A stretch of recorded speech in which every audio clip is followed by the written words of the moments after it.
अब स्टार्ट करते हैं topic nucleus. Class 11th biology chapter number 8 cell the unit of life का सब टॉपिक है 8.5.10 न्यूक्लियस। न्यूक्लियस के बारे में हम क्या पढ़ेंगे इस टॉपिक में? न्यूक्लियस क्या है, न्यूक्लियस किसने डिस्कवर किया, इसकी लोकेशन क्या है सेल के अंदर, और स्पेशली इसका स्ट्रक्चर एंड फंक्शन। बायोलॉजी में जब हम सेल चैप्टर पढ़ते हैं, जितने भी सेल ऑर्गेनल्स पढ़ते हैं, आपके लिए सबसे इम्पोर्टेंट फर्स्ट होता है जो भी सेल ऑर्गेनल है वो किसने डिस्कवर किया है, सेकेंड उसका स्ट्रक्चर पता होना चाहिए, थर्ड लोकेशन पता होना चाहिए, और लास्ट उसके फंक्शंस। तो न्यूक्लियस फर्स्ट टाइम डिस्कवर किया था रॉबर्ट ब्राउन ने।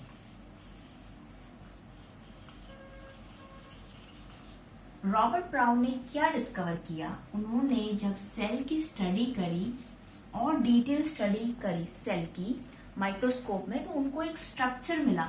वो स्ट्रक्चर को उन्होंने कहा कि जो न्यूक्लियस है वो क्या है, एक सेल ऑर्गेनल है। तो ये इंपॉर्टेंट पॉइंट है कि न्यूक्लियस कोई सेल का पार्ट नहीं, सेल का कोई मॉडिफिकेशन नहीं, कोई सेल के अंदर दूसरे सेल ऑर्गेनल्स का मॉडिफिकेशन नहीं है। न्यूक्लियस खुद एक ऑर्गेनल है, like mitochondria, like chloroplast, like ribosomes की तरह। नेक्स्ट हम बात करते हैं न्यूक्लियस को एक सिंपल डेफिनेशन में हम कैसे समझेंगे। Nucleus is double membrane bound organelle. Organelle तो बोल दिया था रॉबर्ट ब्राउन ने कि न्यूक्लियस एक स्ट्रक्चर तो है बट वो एक सेल ऑर्गेनल है। डबल मेम्ब्रेन है like mitochondria, like chloroplast, means उसके पास भी आउटर मेम्ब्रेन होगी और इनर मेम्ब्रेन होगी न्यूक्लियस के पास। Contains the genetic material of the cell. जो ये सेल है जब ये डिवाइड होगा, आगे और डॉटर सेल्स बनाएगा, तो exact same size, shape, functions उसके आने चाहिए नेक्स्ट जनरेशन में। नेक्स्ट जनरेशन में आने के लिए तो कुछ ऐसा मटेरियल अंदर होना चाहिए जो इंफॉर्मेशन रखता हो कि हाँ ये सेल का साइज इतना होता है, इसका शेप कुछ ऐसा होता है, इसके फंक्शंस। तो वो इंफॉर्मेशन कहाँ प्रेजेंट होती है? वो इंफॉर्मेशन को बोलते हैं जेनेटिक इंफॉर्मेशन, जीन्स में प्रेजेंट होती है, और ये जीन्स प्रेजेंट होते हैं न्यूक्लियस में। तो ये रहा आपका न्यूक्लियस जो कि डबल मेम्ब्रेन बाउंड ऑर्गेनल है। जेनेटिक मटेरियल ऑफ द पूरे सेल का जेनेटिक मटेरियल एक छोटे से न्यूक्लियस के अंदर प्रेजेंट होता है। ये इसकी डेफिनेशन हो गई। नेक्स्ट हम बात करते हैं इसके स्ट्रक्चर की। जैसे कि मैंने यहाँ पहले ही बताया, ये एक डबल मेम्ब्रेन स्ट्रक्चर है। ये हो गया आपका सेल, ये हो गई आपकी प्लाज्मा मेम्ब्रेन। प्लाज्मा मेम्ब्रेन में इसलिए लिख रही हूँ, सेल वॉल इसलिए नहीं लिख रही हूँ, बिकॉज जो न्यूक्लियस है वो ओनली प्रेजेंट होता है यूकैरियोटिक सेल्स में।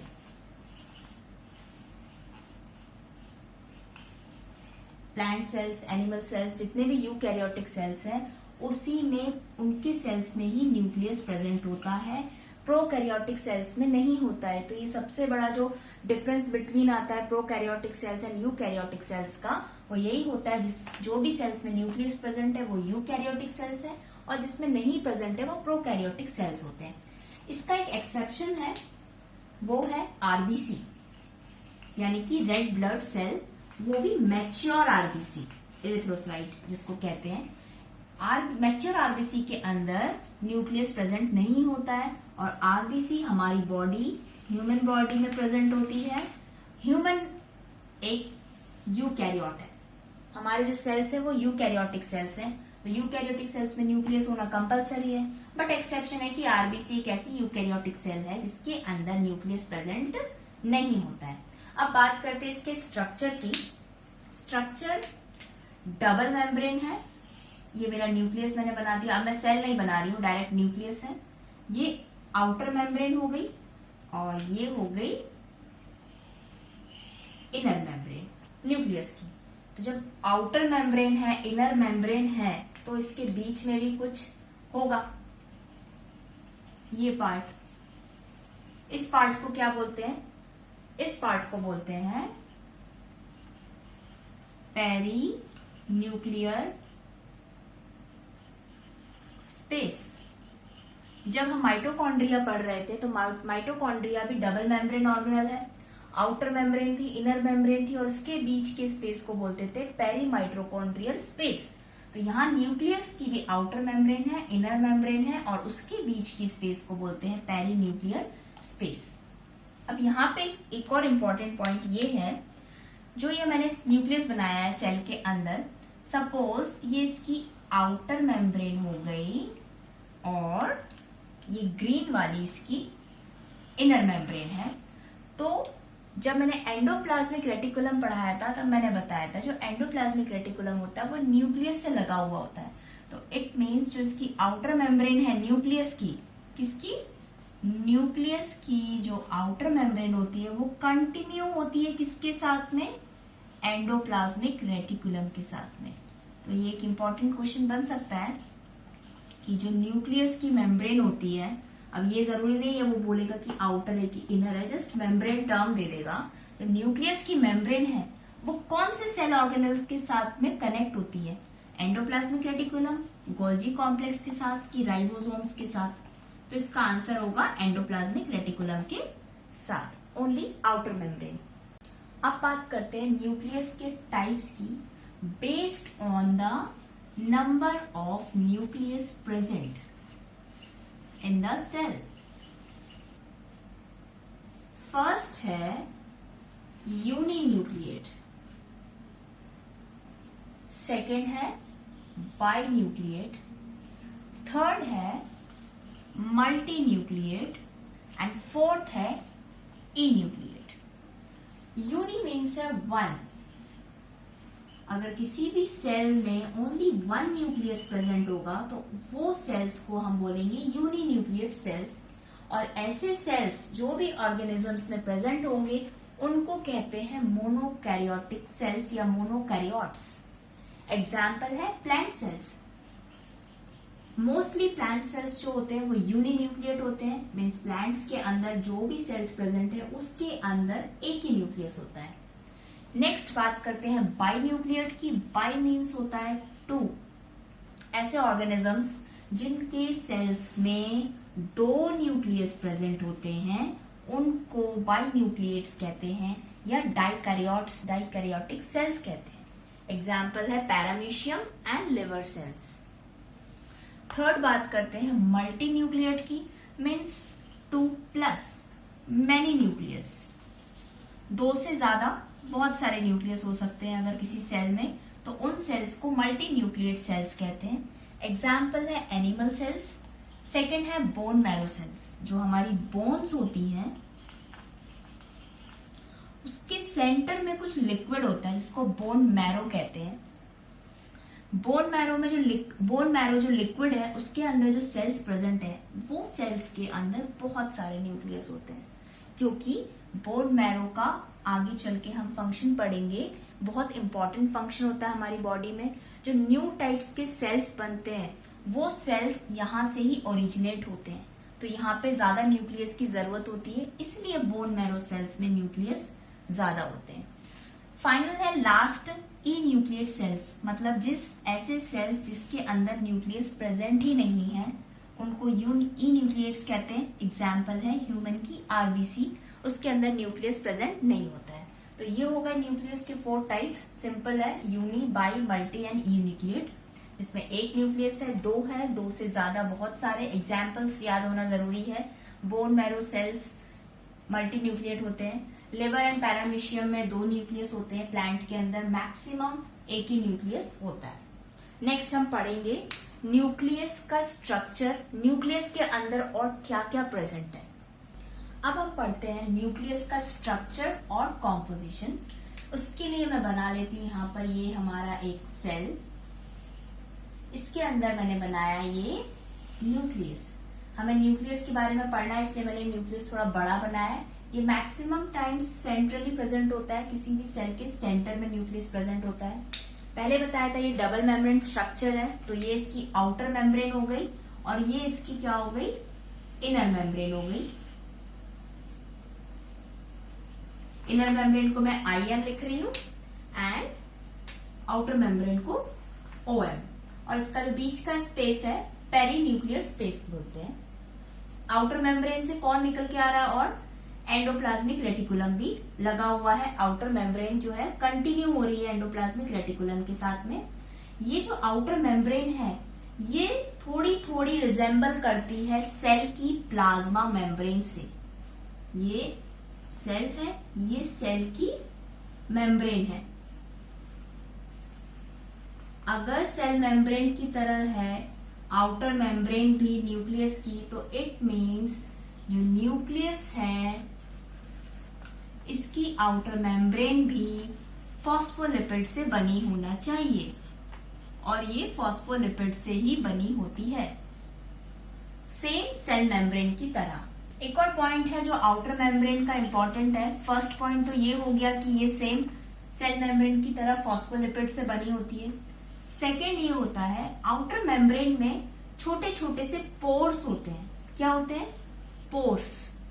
यहाँ पे हम कोई जंक्शन वर्ड का यूज नहीं कर रहे हैं, पोर्स वर्ड का यूज कर रहे हैं। स्मॉल पोर्स होते हैं। ये पोर्स का क्या फंक्शन होता है? जब पोर होगा तो कुछ ट्रांसपोर्ट होगा, जगह बन गई है कुछ जाने के लिए, कुछ आने के लिए, तो यहां पर होते हैं ट्रांसपोर्ट प्रोटीन्स एंड आरएनए। ये दो सब्सटेंस ट्रांसपोर्ट होते हैं न्यूक्लियस से बाहर थ्रू पोर्स। जो पोर्स प्रेजेंट है न्यूक्लियर मेम्ब्रेन पे, nuclear membrane in the sense outer membrane. Nuclear membrane का मीनिंग क्या है? इसकी आउटर मेम्ब्रेन। तो जो न्यूक्लियर मेम्ब्रेन पे पोर बने होंगे तो उसको हम क्या बोलेंगे? Nuclear pore. न्यूक्लियर पोर से क्या ट्रांसपोर्ट होता है? Proteins and RNA. न्यूक्लियस है, सेल के अंदर सेंट्रली प्रेजेंट है, डबल मेम्ब्रेन ऑर्गेनल है, तो एक आउटर मेम्ब्रेन है, इनर मेम्ब्रेन है। Outer membrane same cell membrane, plasma membrane की तरह फॉस्फोलिपिड से बनी होती है। उसमें कुछ पोर्स होते हैं जिसको न्यूक्लियर पोर कहते हैं। अगर सिंगल पोर है, बहुत सारे पोर्स है तो न्यूक्लियर पोर्स कहेंगे। और इन पोर्स के through protein and RNA move होते हैं, ट्रांसपोर्ट होते हैं। अब हम बात करेंगे न्यूक्लियस के अंदर की बात। अंदर इसमें और क्या प्रेजेंट है, तो उसको जानने के लिए सबसे पहले हम बाहर से ट्रैवल करके आते हैं। सेल है, सेल के अंदर गए, सेल मेम्ब्रेन क्रॉस करी, यहाँ पर हमको साइटोप्लाज्म मिल गया। साइटोप्लाज्म में बहुत सारे ऑर्गेनल्स थे, वो हमने पढ़ लिए।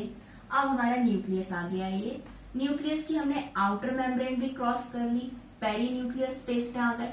पेरी न्यूक्लियर स्पेस से हम अंदर आ गए, इनर मेम्ब्रेन को क्रॉस करके ये आ गए न्यूक्लियस के अंदर। तो न्यूक्लियस के अंदर भी लाइक सेल के अंदर क्या प्रेजेंट होता है? एक semi liquid semi fluid material, cytoplasm. तो सेम न्यूक्लियस के अंदर भी कुछ फ्लूइड प्रेजेंट होता है जिसको कहते हैं न्यूक्लियोप्लाज्म, और दूसरा वर्ड है न्यूक्लियर मैट्रिक्स। हम न्यूक्लियस के अंदर जा रहे हैं, आउटर मेम्ब्रेन क्रॉस कर ली, पेरी न्यूक्लियर स्पेस क्रॉस कर लिया, इनर मेम्ब्रेन क्रॉस कर लिया, तो हमको लिक्विड स्ट्रक्चर, लिक्विड पार्ट मिला हमको न्यूक्लियस के अंदर, और उसको क्या बोलते हैं? न्यूक्लियोप्लाज्म या न्यूक्लियर मैट्रिक्स।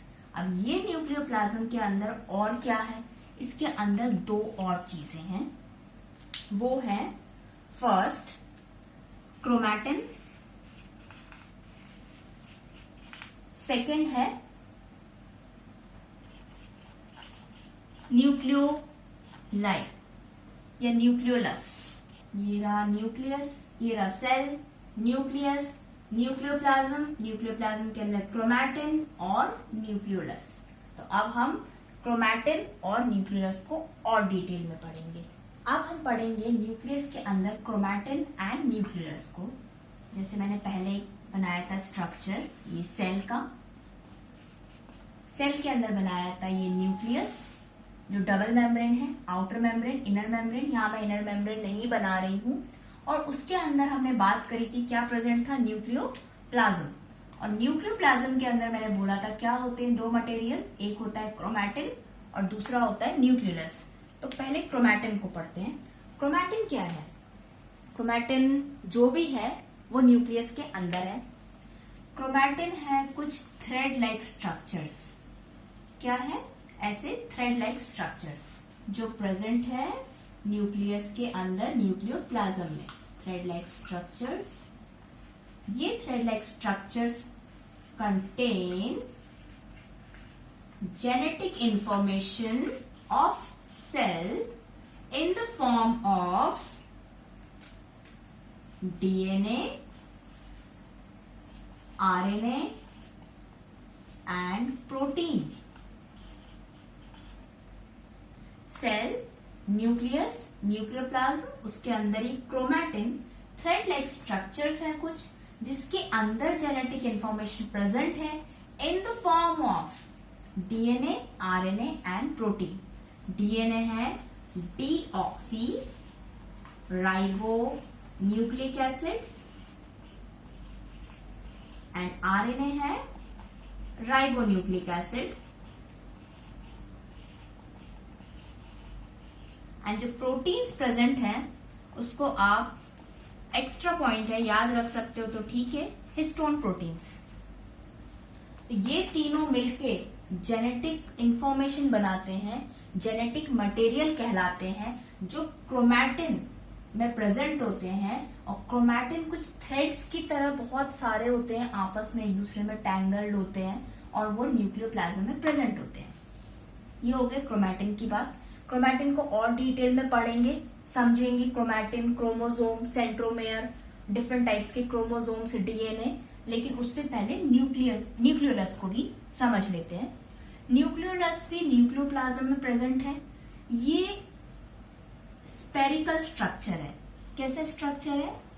स्पेरिकल स्ट्रक्चर है, न्यूक्लियोप्लाज्म में प्रेजेंट है, मेम्ब्रेन बाउंड नहीं है,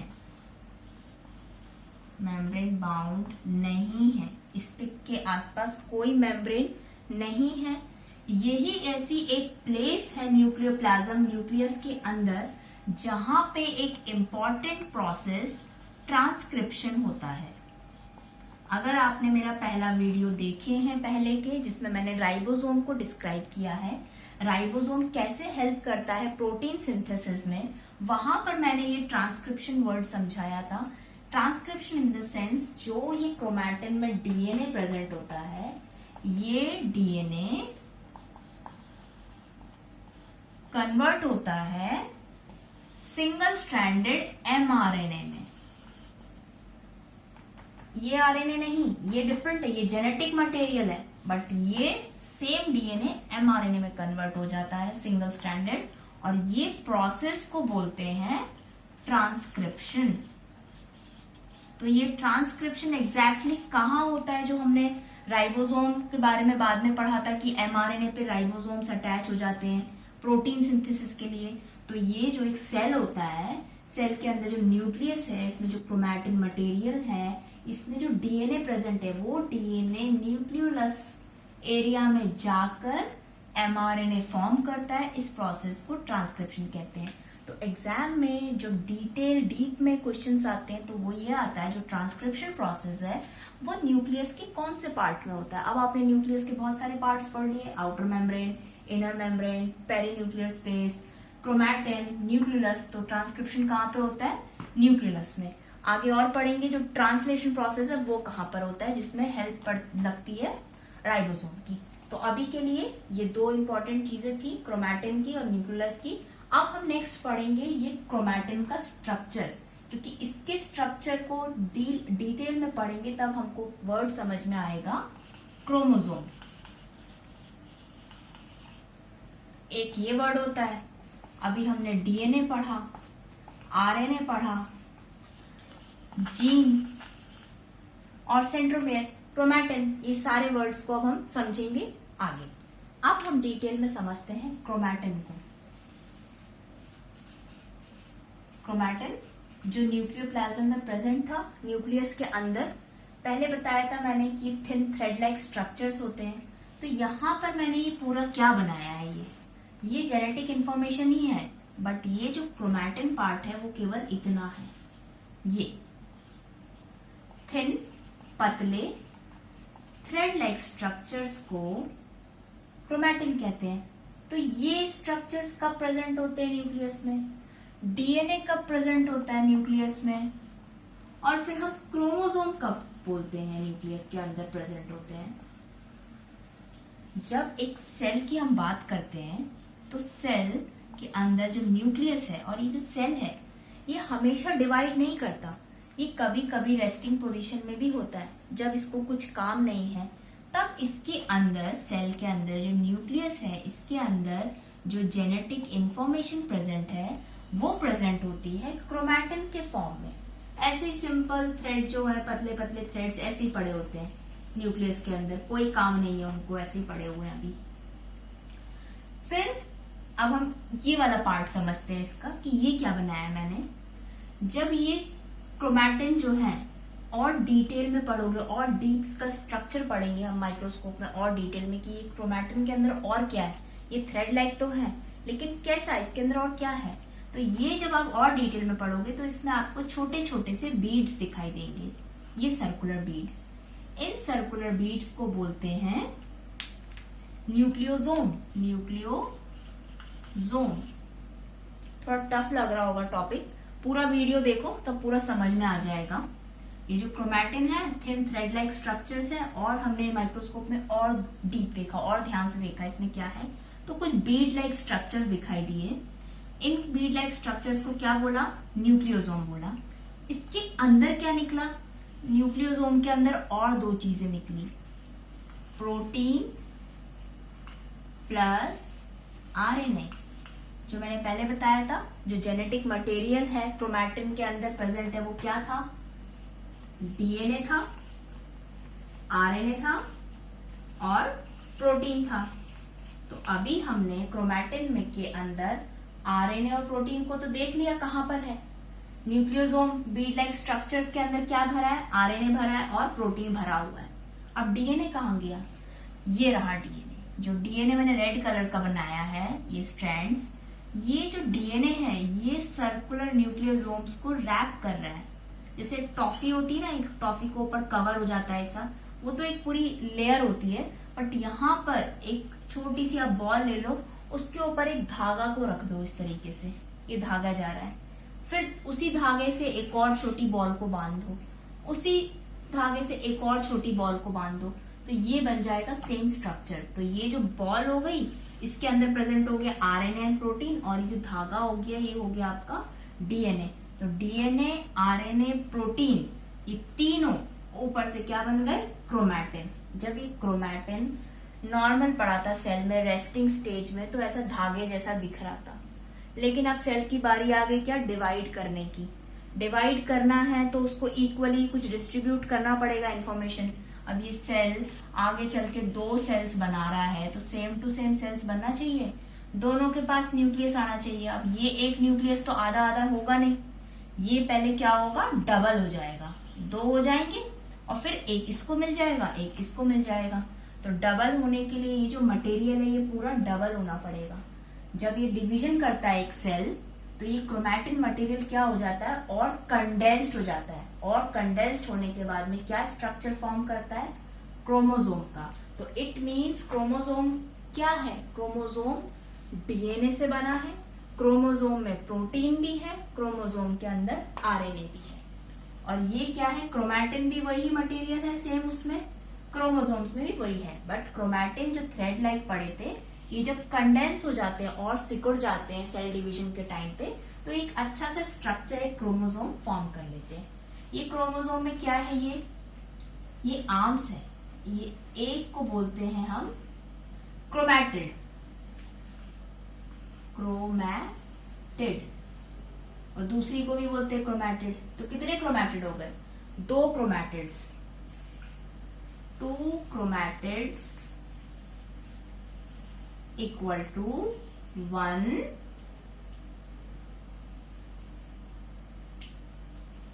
क्रोमोसोम। ये तो हो गई क्रोमैटिड। तो ये बीच में क्या है, ये इसको बोलते हैं सेंट्रोमेयर।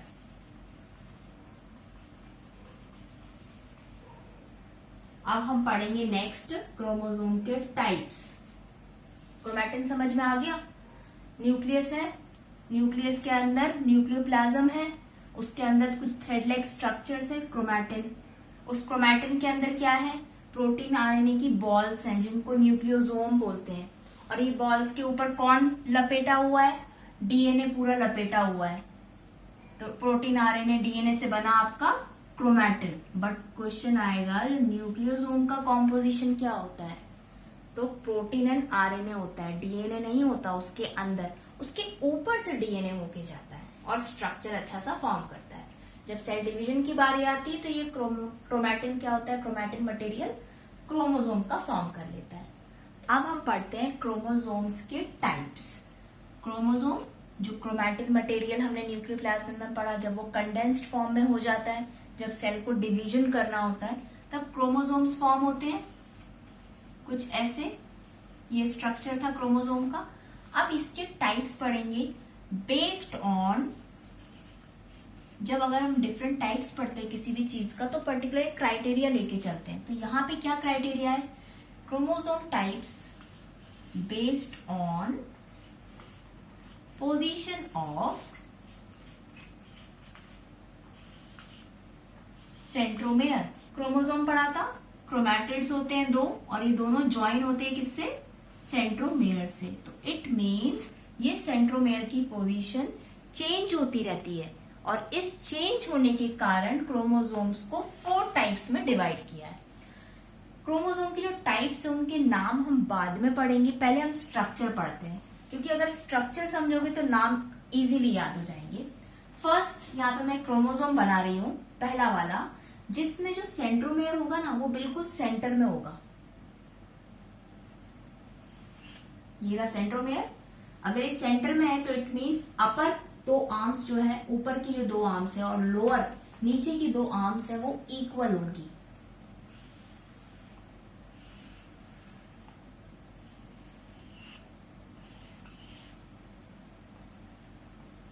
ये मेरा बन गया कौन सा, पहला क्रोमोसोम, जिसमें जो सेंट्रोमेयर है वो बिल्कुल बीच में।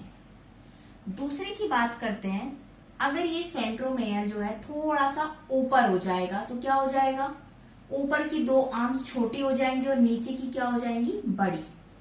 तो बना लेते हैं, ये सेंट्रोमेयर हो गया, ऊपर की 2 आर्म्स थोड़ी छोटी हो गई हैं, अभी छोटी नहीं हुई है, अब छोटी होंगी, ये हो गई, लग रही है, लग रही है, ऊपर की छोटी लग रही है एज कंपेयर टू नीचे की।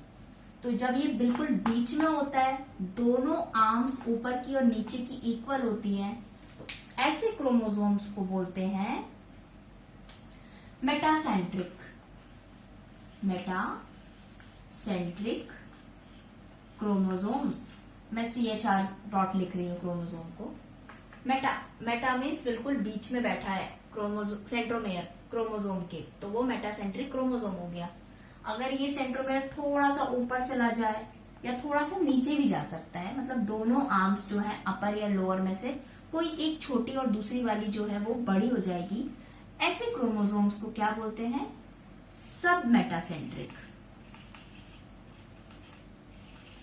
सब मेटासेंट्रिक इसलिए क्योंकि बीच में तो था ही, थोड़ा सा ऊपर नीचे खसक जाएगा तो सब लगा देते हैं, सब मेटासेंट्रिक क्रोमोसोम।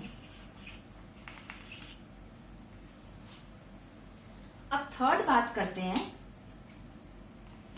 ये सेंट्रोमेयर था, अब थोड़ा और ऊपर चला गया, और ऊपर चला गया तो इट मीन्स जो ऊपर की है वो बहुत छोटी हो गई और नीचे की बहुत ज्यादा बड़ी हो गई, कुछ ऐसी। स्ट्रक्चर इतना अच्छा नहीं है, ब्यूटीफुल नहीं है, बट ऊपर की बहुत छोटी हो गई, नीचे की बहुत बड़ी हो गई।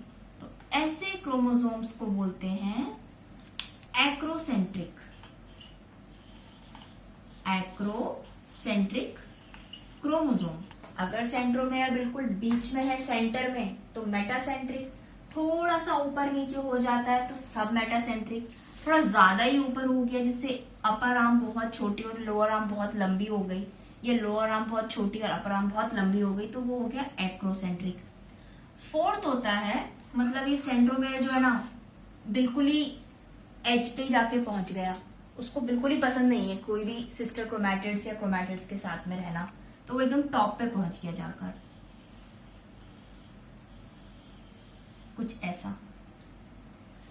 इस क्रोमोसोम के पास में भी 2 क्रोमैटिड्स हैं, बट ये जो सेंट्रोमेयर है वो बहुत टॉप पे पहुंच गया। तब ये क्या बोलेंगे इसको, क्रोमोसोम को टीलोसेंट्रिक। इसको याद करने का ये भी है, टेल, पूंछ बिल्कुल एंड में होती है, तो ये भी बिल्कुल एंड में पहुंच गया, टीलोसेंट्रिक हो गया।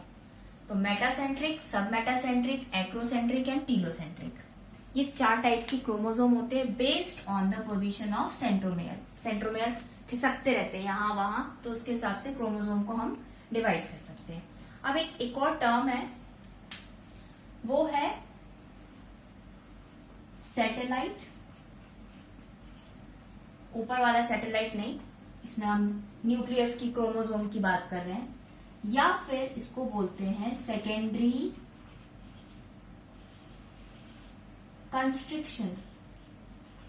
ये क्या चीज है, क्रोमोसोम के साथ में पढ़ा रही हूं, तो क्रोमोसोम के ऊपर या इसके ऊपर नीचे ही कुछ होगा, ये सैटेलाइट या सेकेंडरी कंस्ट्रिक्शंस। कुछ नहीं, ये क्या होते हैं, 2 नाम है इसके, कोई एक ही चीज के 2 नाम है। ये कुछ फ्रैगमेंट्स होते हैं छोटे छोटे से, ठीक है। ये फ्रैगमेंट्स क्या होते हैं, कोई भी क्रोमोसोम के ऊपर बिल्कुल एंड में प्रेजेंट होते हैं। ये स्टेन नहीं हो पाते, कलरलेस होते हैं ये, इसलिए इनको सैटेलाइट या सेकेंडरी कंस्ट्रिक्शंस बोलते हैं। सारे क्रोमोसोम्स पे नहीं होते, केवल कुछ ही क्रोमोसोम्स पे होते हैं। लेकिन ये जो भी क्रोमोसोम्स पे हो, ये मान के चलो ये क्रोमोसोम है, इसके एंड में यहां पर ये 2 फ्रैगमेंट्स लगे हुए हैं, कलरलेस से स्टेन नहीं हो पाते हैं, तो इनको बोलते हैं सैटेलाइट या सेकेंडरी कंस्ट्रिक्शन। तो आपको समझ में आ गया क्रोमोसोम्स के बारे में, क्रोमैटिन के बारे में, थ्रेड लाइक स्ट्रक्चर्स है, हम न्यूक्लियस पढ़ रहे हैं, सेल के अंदर का सबसे इंपॉर्टेंट ऑर्गेनल है, स्ट्रक्चर तो है ही, एक ऑर्गेनल है। रॉबर्ट ब्राउन ने बोल दिया कि न्यूक्लियस को स्ट्रक्चर नहीं बोलना, ऑर्गेनल बोलना। लाइक माइटोकॉन्ड्रिया क्लोरोप्लास्ट की तरह थोड़ा सा एक्स्ट्रा पावर है इसके पास में, डबल मेम्ब्रेन है, 2 मेम्ब्रेन है, आउटर मेम्ब्रेन है और इनर मेम्ब्रेन है। आउटर मेम्ब्रेन एंडोप्लाज्मिक रेटिकुलम के साथ ही चली गई है, इनर मेम्ब्रेन के और अंदर चले जाए, न्यूक्लियस के अंदर जा रहे हैं, तो लाइक साइटोप्लाज्म की तरह, जहां पे खुद न्यूक्लियस प्रेजेंट है साइटोप्लाज्म में, सेम उसी तरीके से न्यूक्लियोप्लाज्म प्रेजेंट है न्यूक्लियस के अंदर, न्यूक्लियोप्लाज्म प्रेजेंट है। न्यूक्लियोप्लाज्म के अंदर भी और 2 चीजें हैं, क्रोमैटिन एंड न्यूक्लियोलस या न्यूक्लियोलाई। तो न्यूक्लियोलाई भी सेल में न्यूक्लियस के अंदर प्रेजेंट होती है, किसी सेल के न्यूक्लियस में सिंगल प्रेजेंट होती है, किसी में एक से ज्यादा भी न्यूक्लियोलाई प्रेजेंट होते हैं। बात करते हैं क्रोमैटिन की, थ्रेड लाइक स्ट्रक्चर्स पढ़ा था, ये बोला था जो क्रोमैटिन है वो ही एग्जैक्टली जेनेटिक इंफॉर्मेशन है in the form of DNA, RNA and protein. ये तीनों मिलकर जेनेटिक इंफॉर्मेशन बनाते हैं, क्रोमैटिन में प्रेजेंट होते हैं। क्रोमैटिन जब कंडेंस्ड फॉर्म में हो जाता है तो क्रोमोसोम बन जाता है। जब थोड़ा सा और डीप स्ट्रक्चर हमने पढ़ा उसका और माइक्रोस्कोप में देखा तो कुछ नहीं, बीड्स थे, छोटे छोटे से बीड्स जिनको न्यूक्लियोसोम्स बोलते हैं। और ये न्यूक्लियोसोम्स में क्या था, डीएनए नहीं, न्यूक्लियोसोम्स के अंदर था प्रोटीन एंड आरएनए, और डीएनए अलग से थ्रेड लाइक स्ट्रक्चर्स उस बीड्स के ऊपर से होकर जा रहे थे, ठीक है। और फिर क्रोमोसोम्स के हमने डिफरेंट टाइप्स पढ़ लिए, मेटा, सब Meta, Acro and telocentric chromosomes.